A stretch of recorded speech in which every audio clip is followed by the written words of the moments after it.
Good morning, Sam.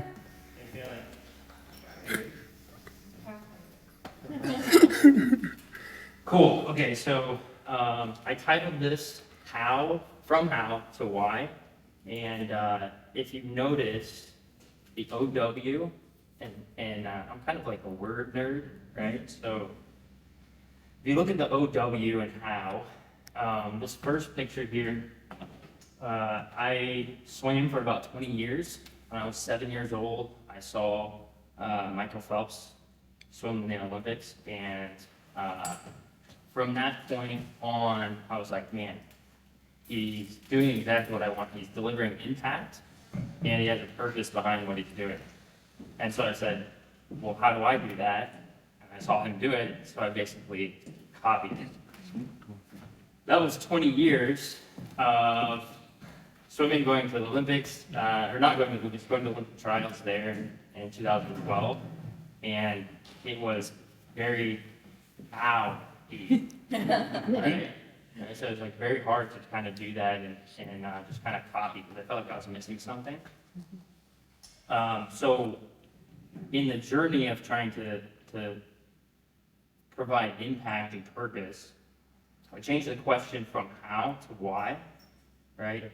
And if you look at the why there, so the biggest thing I noticed with when you ask the why question is you take two routes, meaning doubt, right? You have doubt. Doubt literally means two minds, right? So it's like, let's see if I can come over here and point to it. So if you have doubt, right, and then you make a decision, it's one single thing, right? And that's what started happening when I started asking these why questions, and the how just started figuring itself out. The how was to do it, right? And so the first picture is how, the second picture is why, right? So when I had a family, it was very clear why I needed to do what I'm going to get into here in a second, and things started to come to me a little bit easier. Okay, so really funny part about this, have you guys ever heard of people putting on those suits? These ones here?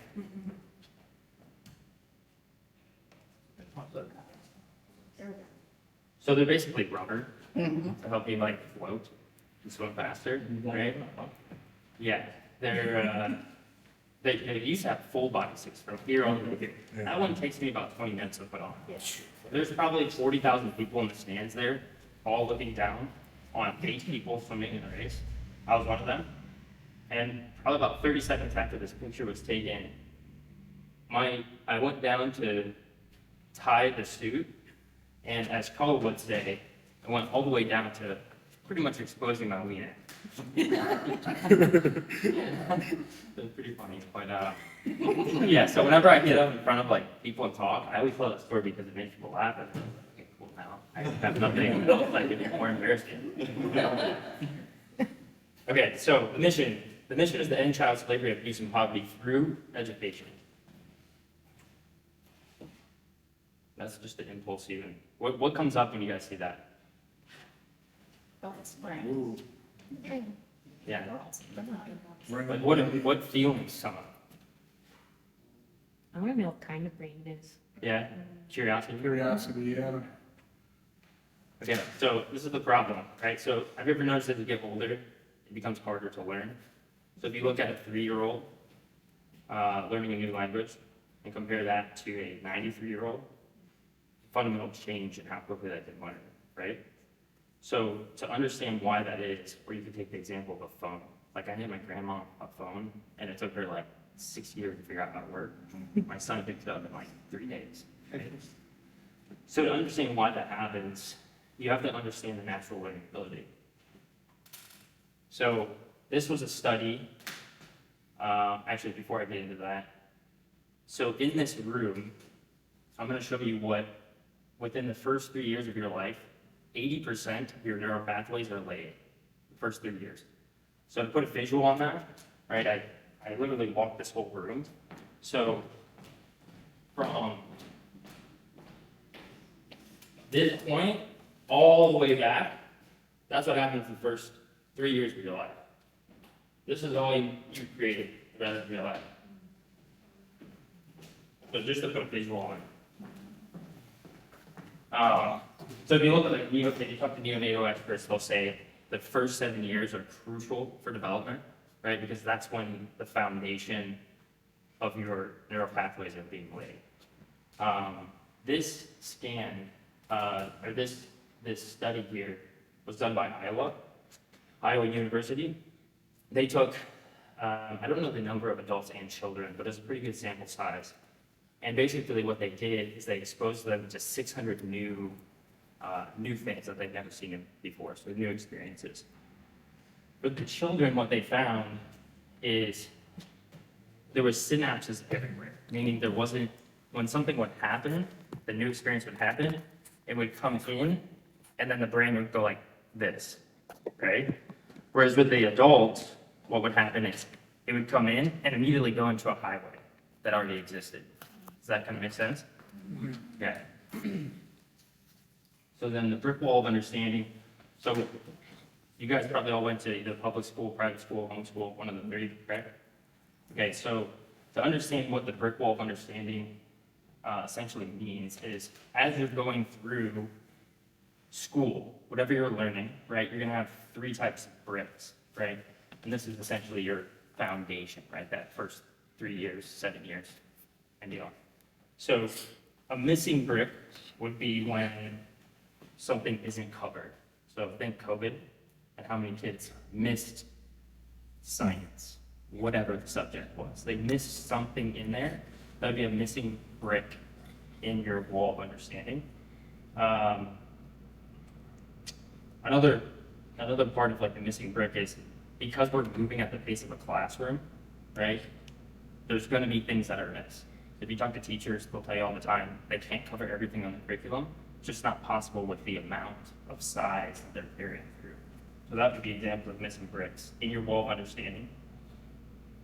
Cracked bricks would be when you make a mistake, right? So, for example, maybe you get something wrong on a test, you get the X, it shows you what the correct answer is, but you never understood the why behind it, right? You just knew, okay, this is wrong, right? So maybe it was, what is a cat?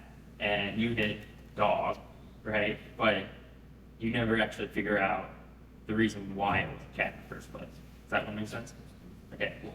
So we have missing bricks, missed stuff, cracked bricks, where there's basically a big crack in it. You don't understand why that information is wrong, stored in our brain. And then you have crumbled bricks. So this is when, I'll give you an example for myself. When I was in 3rd grade, I went to a Catholic school, and there's about 30 kids in my classroom, and this is after we had done this whole thing on reading. And so this teacher walks in front of the whole classroom and says, Sam Trahin, Chris Ash, Matt Brown, come to the front of the classroom. And obviously, I'm in 3rd grade, I think I'm in trouble, right? And so I go to the front of the classroom, and they bend over and they whisper and they say, hey, we're gonna work on your reading, because we need to speed you up with reading, okay, so come on. And so they take me down to the basement and they help me with reading. The issue with that is how I interpreted it was, okay, you just called me stupid in front of the whole classroom, right? So you're trying to teach me how to read down here. But the whole time in my head, I'm still thinking back to, man, I'm an idiot. I'm stupid, right? And so I can't actually listen to what they're saying to help me with reading. So that'd be an example of crumbled brick, right? So as you go through school, as you go through that first 7 years, if everything isn't very specific in what you're doing, you're gonna have missing bricks, cracked bricks, and crumbled bricks. Go out into the world, the pressure of the world starts to push down on you. This is why we have a lot of these problems going on today. All right, so what's been tried before that isn't working? Basically, there's 3 levels of the mind. You have the conscious mind. You guys heard this maybe before, but in the conscious mind, most people have heard of the subconscious mind. Not many have heard of the unconscious. Okay, so conscious mind is going to be 0.5% of what you take in and thinking, talking. If I tell you something right now, you'll walk out the door and forget it. That's all conscious mind thinking type of stuff, right? So within that sector, teaching through the conscious mind, you have school, and if you guys have looked at phonics and whole word language, or whole word theory, in terms of reading, what they're actually trying to teach you to read and learn, you'll realize they both agree that reading and learning should be unconscious, meaning you look at a book and you instantly can tell as you're skimming it, you can understand and apply. That's true reading. What most people do is they read the book, forget 90% of the book after, they can't apply it correctly. The reason why is they learn through one of those two methods, phonics or full language. Dr. Lance did a study on 1,600 kids. And have you guys heard of like what determines a creative genius?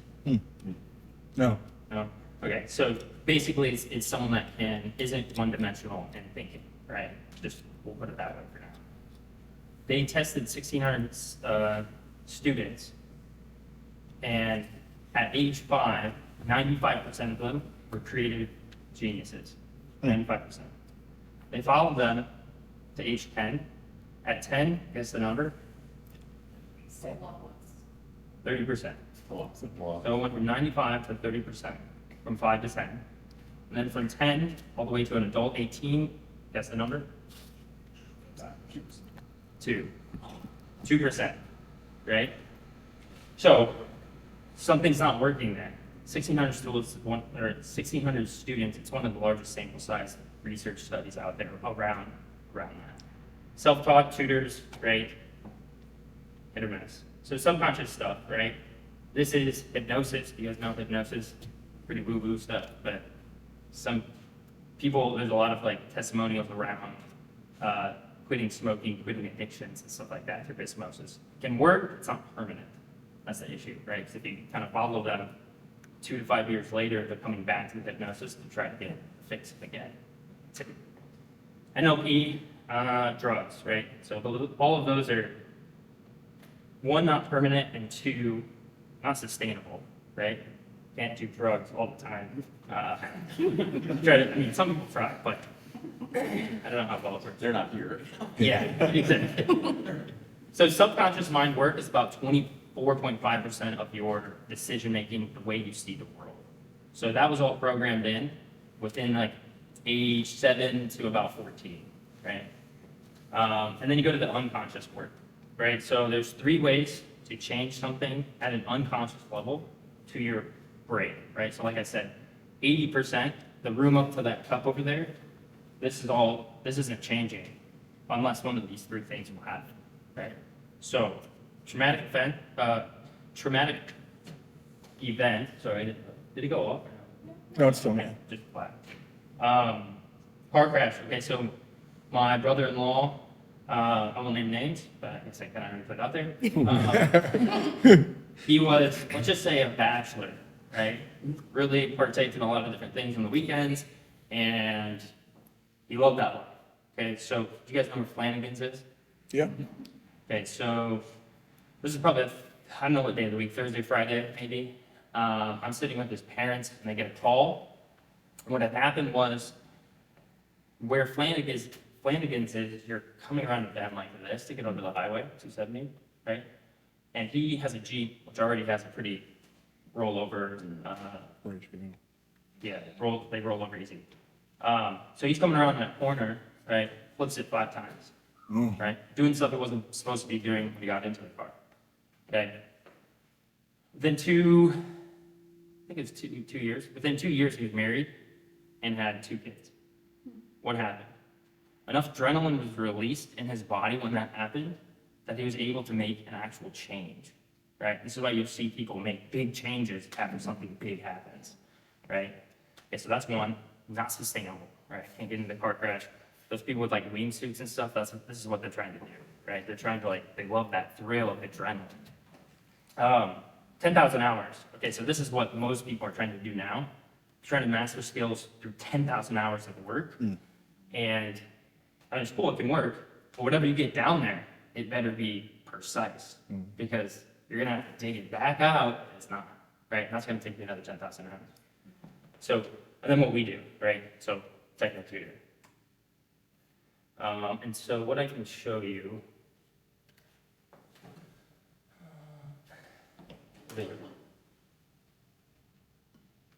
So this is Max, just to give some context. He uses technical tutor 30 minutes a day since he was 10 months old up until he's actually almost 7 now. But this is when he was 4 years old. this video here. Just 30 minutes ago.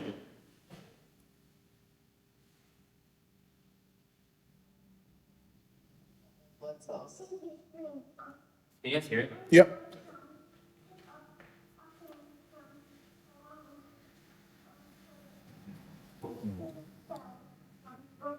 Yes.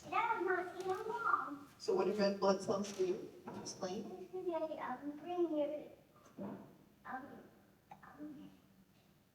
Your body, your cells, air. Yeah. That's great. So now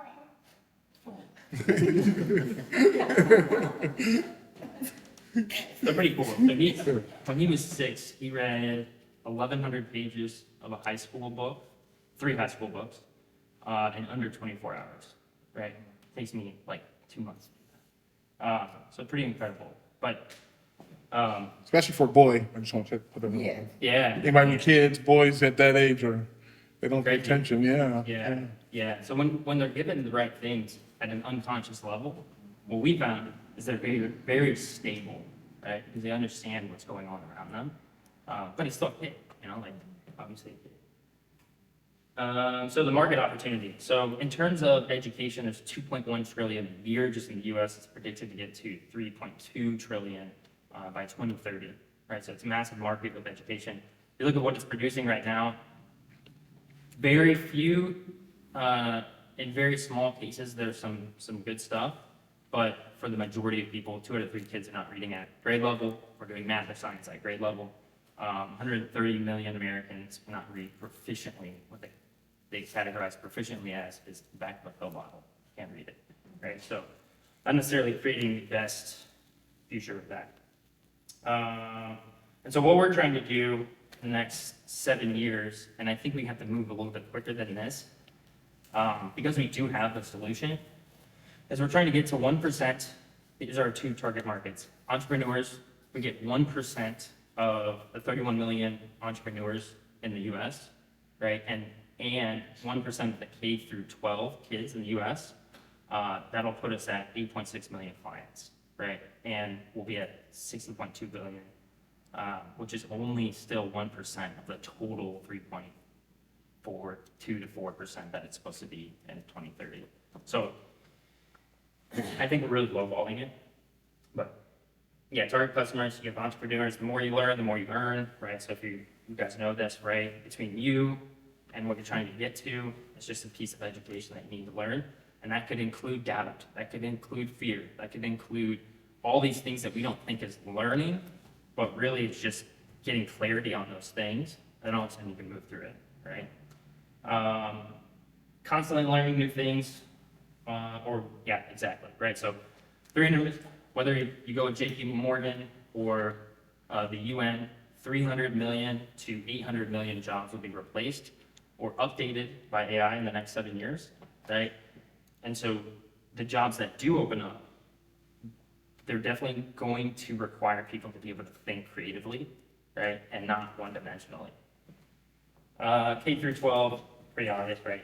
Make learning fun and take thinking into the knowing. My 2-year-old son, both my sons use it, and my 2-year-old, he loves it, right? Because he sees the effects of it, right? So I wish I would have put this on the slide, but this is pretty cool. So before I came today, I was telling him I was going to do a presentation. I don't know how well you guys can see this, but basically that's him. And that's all his stuffed animals on the couch. And so he put that together himself. I explained what a presentation was, and then I walked down and I saw him putting these animals on the couch, and I'm like, what the heck is he doing? And then he's doing it, and he gets up and he just rambles on. So hopefully I'm not rambling too much, but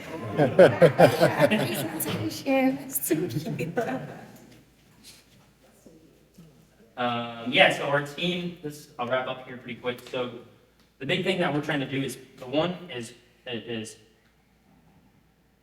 solve child slavery, abuse, and poverty through education. But 2 is creating meaningful work, right? Because we're going to need an army to be able to do what we're trying to do, right? So the way that we model what we're doing is a distributed responsibility, right?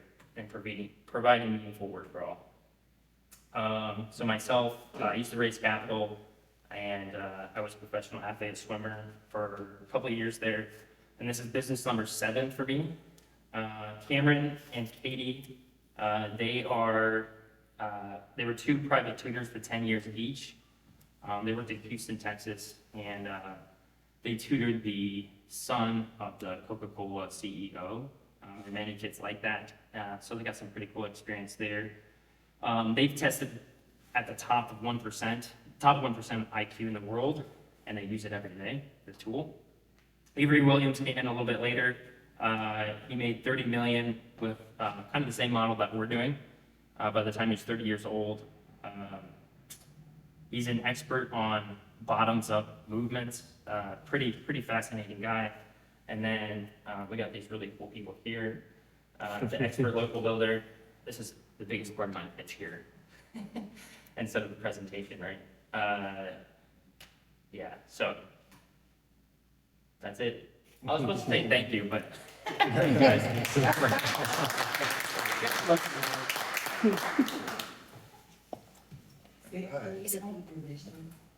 To end child slavery, abuse, and poverty through education.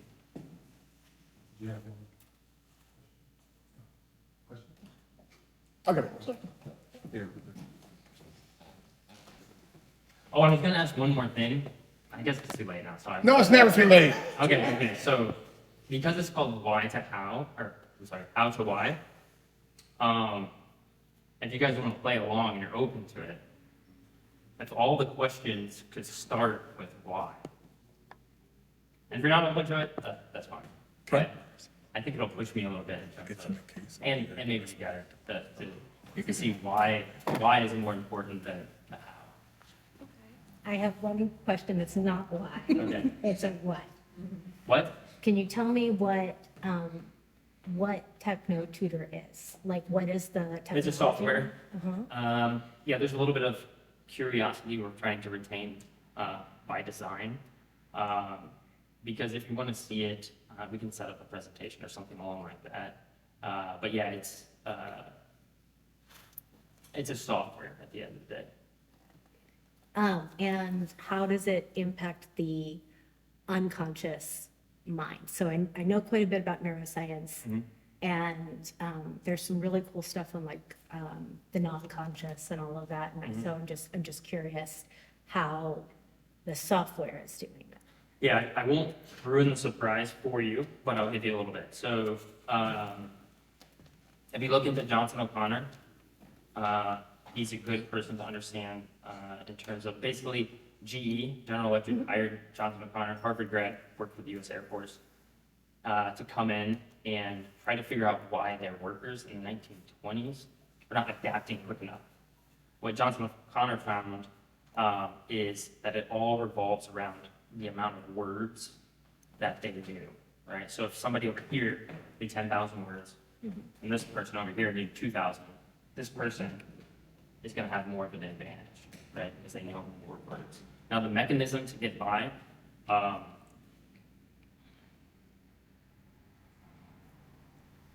say that.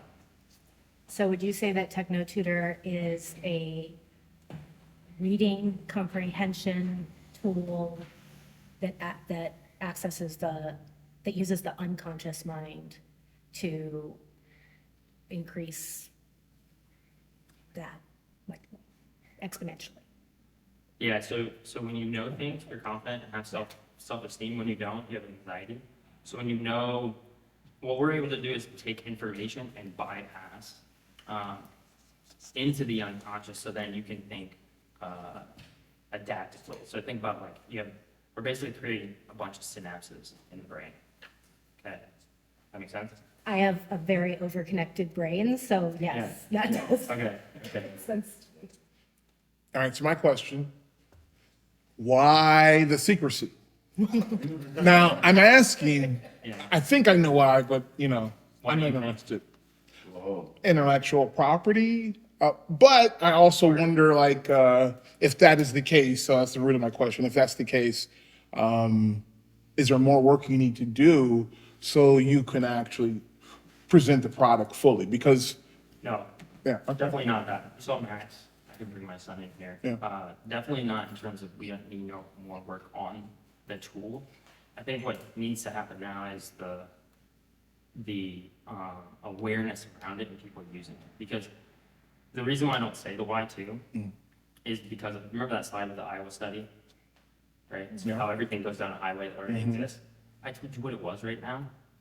It would go down a highway that already exists and it's not new, right? It's not gonna be something you'll actually be open to. You have to actually experience it for yourself, and then you can kind of start to put things together. So that's why. I'm gonna wait and hand it off to some marketing people. Morning. So your target is entrepreneurs and students from K-12. Why not educators? Why entrepreneurs and why Can students be. K-12? We have a couple teachers across the U.S. that work with us, educators, and what typically happens with them is they'll use the tool themselves, see the value of it, and then from there they help us distribute it, right? Because learning has to be a one-on-one thing. Like for example, if we were all going into kindergarten together today, we would all have different starting points, right? Meaning you would interpret what the teacher's saying differently because of our starting points, because of what our parents told us, DNA and all kinds of stuff. So with the educators, what they do is they're essentially helping open up the door to the students, but then they're saying, hey, you should do this, and also the parents that are communicating to you should also use this.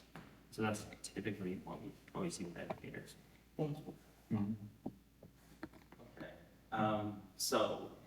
Sam came by the office several weeks ago, and I got a little bit of presentation. And it was from a marketing standpoint, it's really quite fascinating. So the problem, or like, I get completely why you're not able to kind of go into detail about how the thing works, how the software works, because it's really like magic. And there's probably really not a good way to demonstrate or explain it like in a presentation like this. We could, but this is a presentation, not a pitch. Exactly. Yeah. And so I just want to say for kind of like the good of the order, it is a very, very, very fascinating, almost magical concept. And it really, I get why it works. And it's something that once you kind of figure out that how to share this in a way that people can kind of say, I have to have it. Because the other way is cool, but I think slow work. Attach. Sure. But I just want to say that it is a terrific, terrific, terrific concept. Yeah, appreciate it. Thank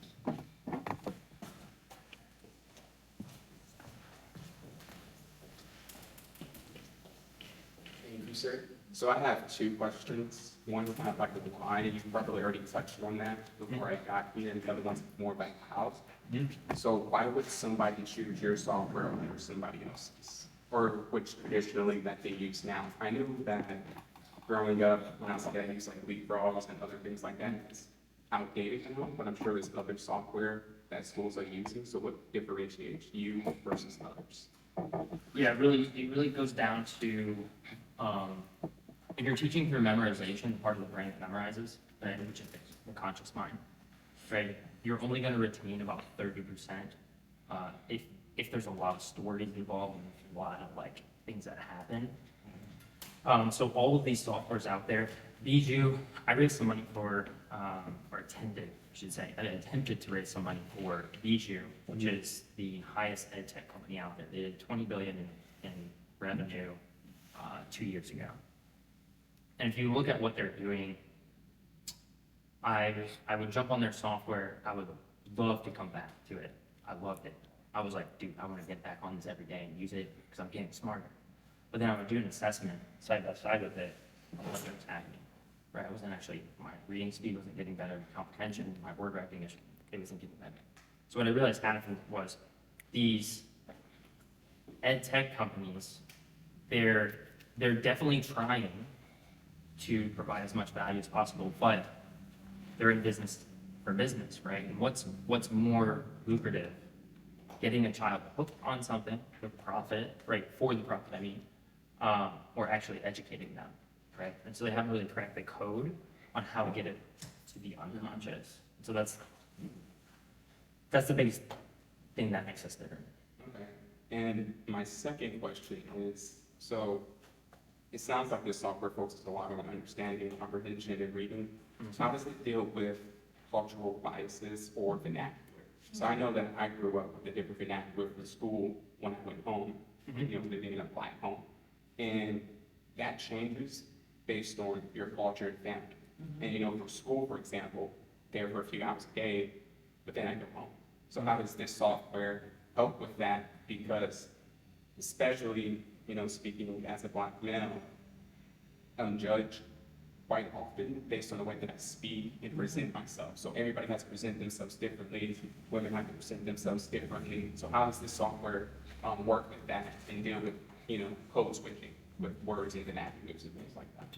Yeah, so you go into a little bit more what you mean by vernacular? So, like an example maybe? So vernacular such as when we're here, we speak proper, but when we're, go back home, I start using words that. Oh, like slang? and stuff like Slang, that? but some people might call it slang, but that's just how people speak. Sure. Or just Yeah. cultural Dialect. preferences. Sure. Yeah. And I can kind of think back to, for example, the Trayvon Martin case, when he was shot, they had witnesses come out. And this is something that we talked on in college.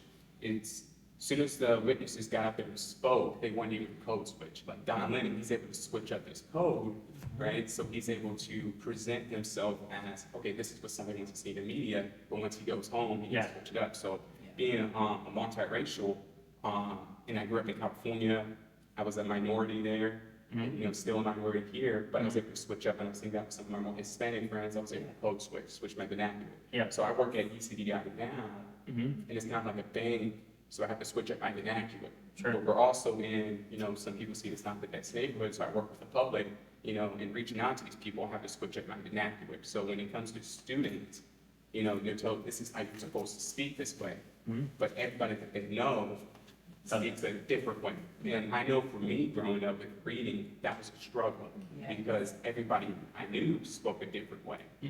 So how does it deal with those kind of problems, or if it's something you haven't worked out yet or thought about? Oh, we got that. So, I'll tell a story. So I grew up on Butt Road, B-U-T-T, and it's in the country. My closest neighbor was probably 5 acres away from me, right? So we had a vernacular, right? A certain way that we spoke out there. And when I went to IU, I found my wife there, and she came from, do you guys know Wedgwood up in Powell? Yeah. Okay, so that's where she grew up, right? Very different from what I was used to in terms of the vernacular. And so she brought me home one time, and we went to here. She brought me here one time, and we went to Wedgwood, the clubhouse, and they were the way that they shook hands and the way that they moved their body and how they talked, and it was this whole thing that I was like, whoa. I kind of went into my shell a little bit, and it was pretty hard to speak out, and even when I would speak out, I felt like I was saying, I was watching all my words I was saying, and I was overthinking everything, and I just ended up being really, really shy in that environment because I didn't know what to say, right? And I was uncomfortable. So that's one of the things that I've worked really hard on, because some of the people in there are very influential, and I want to get them on board with what we're doing. So what I've done is I've been programming myself using the tool. When I go into that environment, I'll hear things, I'll hear words, and I'm taking those words, that information, and I'm putting it into the tool when I get back home. And I'm just running through it real quick. So then what I found over time is when I go back into that, I can do that thing that you're talking about where it's a chameleon type of thing, I think, right? It's kind of where you can be very adaptive in this situation, and you can be adaptive in this situation, right? And this is, love them or hate them, politicians are geniuses at this, right? and I think I'm answering, maybe I'm going down the right route, but they're really good at catering to the audience, catering to who they are talking to, because that's how they show that they're on the same page, right? And so essentially what the tool does is you can take whatever environment, whatever you're trying to adapt into, and it's all just vocabulary, right? It's just a new vernacular, like you said, vernacular that you have to kind of adapt to. And you're going to, like, if you want to participate in that, you're going to have to learn it eventually. It's either you do the 10,000 hours, or multiple times, and you're constantly kind of thinking about it. Or when I started doing it, what happened is now I go to Wedgwood and I shake hands and I do the whole thing, right? It still feels weird to me, but I do it because I have a purpose behind it. If that makes sense. And you can, yeah. So, did that answer your question? Most of them. Okay. Talk to me after. I want to dig into that. Yeah. Hey, yeah, so, thank you for your presentation. If I'm not mistaken at the beginning, you kind of said that you are, or when you talked through the team, you are on board as somebody who is a fundraiser. Can you tell me a little bit more about TechnoTutor as far as like the history of the company? How long has it been around? Like, do you already have a product to market, and how long has that been around for? And then also, who are the other people who are the developers? Who's the CEO? Give me a little bit of insight. Sure. So at Video Max, in terms of the product to market, the Video Max, he uses the software every day for 30 minutes a day. I use it. My wife uses it. My sons use it. So we have the product is there. Does that answer that question? Yeah, so how long has it already been at market? So you're saying several years at this point? Yeah, 10 years, a decade. 10 years? Yep, 2013. So the first route they went down was they were endorsed by William Shatner and Donald Trump Jr. Okay, so 300 million households saw the show with Donald Trump Jr. So they were doing a top-down approach. Okay, what happened was they went from there into the school systems, and the school systems wanted nothing to do with it because ultimately it didn't fit into their incentives. So that kind of crashed and burned. That took them about 4 to 5 years, I believe, right? From there, then they had a different model that came through where they started to just distribute it, right? And go bottoms up movement. And so the last 5, 6 years, that's essentially what it's been. It's kind of growing it from a distribution model, right? So if you're familiar with beer sales, it's the same type of model, right? So if you wanted to get Bud Light in this building, couldn't necessarily just go to Bud Light and buy it. You'd have to go through the distributor in the area. Okay. I think I got it. What am I missing? No, I think you got it. Okay, cool. I have one last question, and I kind of piggyback off of you, which is a good question. When we first talked, I didn't answer part of that question that you asked, but go ahead, I'm sorry. the first thing that came to my mind when you first introduced the concept was like, oh my God, we can use this in the urban schools because the reading levels are not there. And I noticed when it comes to cultural biases and test marketing, have you considered offering this project, this software to 100 inner city schools and test and see how they do with it when we speak about the learning areas? Because when you go home, how user-friendly is it? Because most likely the African-American child will have to do it on their own because mom and dad is not working. Whereas a systematic household where there's systems, so when he talked about the vernacular, he's speaking of if a student or a child, I know in our homes, we're busy. How user-friendly is it? How many African-American children have been tested with this product? Because the learning styles are different from school to school systems. Because I think that this is something that is, what you said is what we don't know what it is. It's a surprise. It can be very effective in inner city schools because reading is fundamental and reading is a huge issue. Yeah, that's a great question. And that plays on kind of the next step that we're trying to get to. And here's kind of why. So you mentioned that you said system household and people are busy, period, right? Okay, so Um, it's very simple to use, but you can use it. The hard part that the challenging part that you run into is the resistance that they might have until they pick up the result. So it's kind of like going to the gym, right? So first month, right? January 1st hits, and you're like, okay, I'm going to the gym, I'm going to do this, and you go for a month, and you know, your biceps are still flabbing, and you're like, what the heck? That's why I'm all right? And then you quit, right? But if you go another 2 months, all of a sudden they start to get ripped, and you're like, oh, actually, okay, I see the result here. The gym still sucks, but you have to go back and you're doing it for the result now. That's kind of the thing you have to get the child over the hump. If the parents are both really busy, that can be challenging. It's only 30 minutes a day, but sometimes, I mean, we've sat with Koa for an hour because we're just supporting them to say, hey, these are the results, right? These are the results that need to happen. This is what we're trying to get to. Do you see why you're doing this? Do you understand why? And we're trying to support him to see it for himself so he can keep doing it. So that's the challenge. And because of that, single households, inner city, in general, it's harder to do that. So we think that we have to get into policy, to rewrite policy in order for them to have time to be able to support the child. So that's the route we're kind of going. We're not opposed to it. And I talk to people all the time, but it's about, you gotta have the discipline and the right environment to be able to facilitate it in the ecosystem that we're in right now. Right. So we're trying to change that. Yeah, exactly. It could be effective.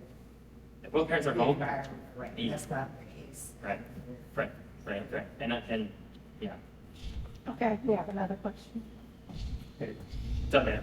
I'm a little like, I guess just I understand some or maybe kind of understand some of the secrecy on like what the purpose of it is, but I'm still a little like confused as to like what this is.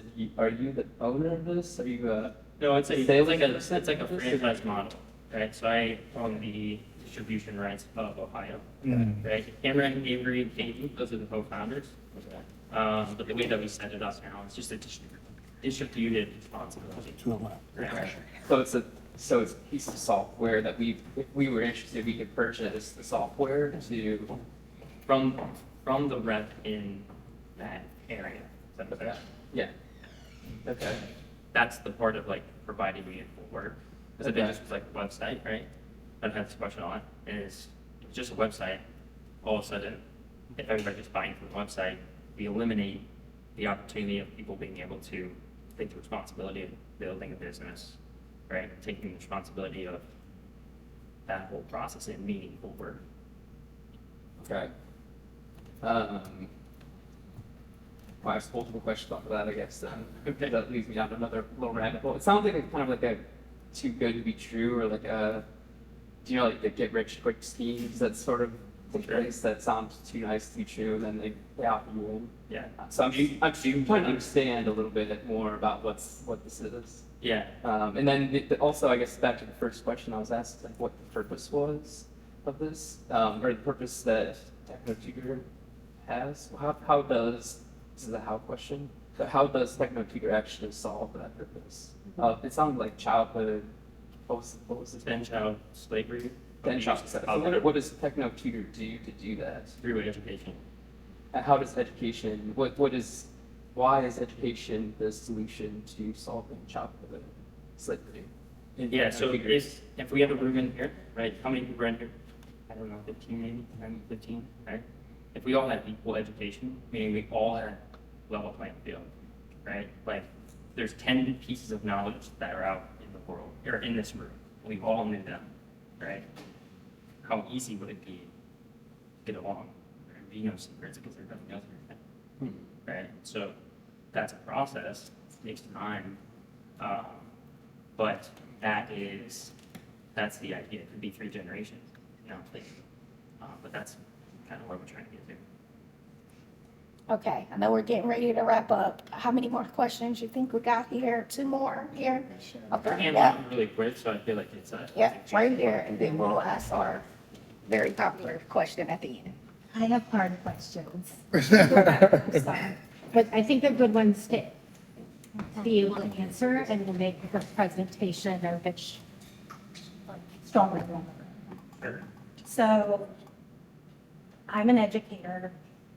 I have a background in neuroscience or science studies, and I'm a systems thinker, so I actually learn the way that you try to, like, that's how I learn. Yeah. Hyperlexic, like I absorb words, like read over 10,000 books, all those things, right? Yeah. So, like, I do know what that experience is like, because that's how my brain works.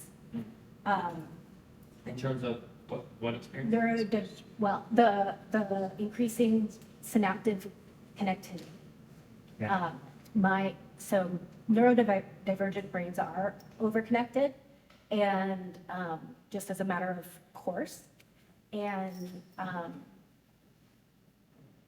also people who live as a minoritized experience are also going to have similar kinds of experience from complex PTSD and from code switching and things like that. So the people that have that first brain image where like everything narrows are people who are the majority in the context that they grow up in. Right. So that's not going to be true of a lot of people. They're going to have similar, it's neurotypical, like general to specific processing and development. I don't know if that Iowa study included that or not. I'd have to look.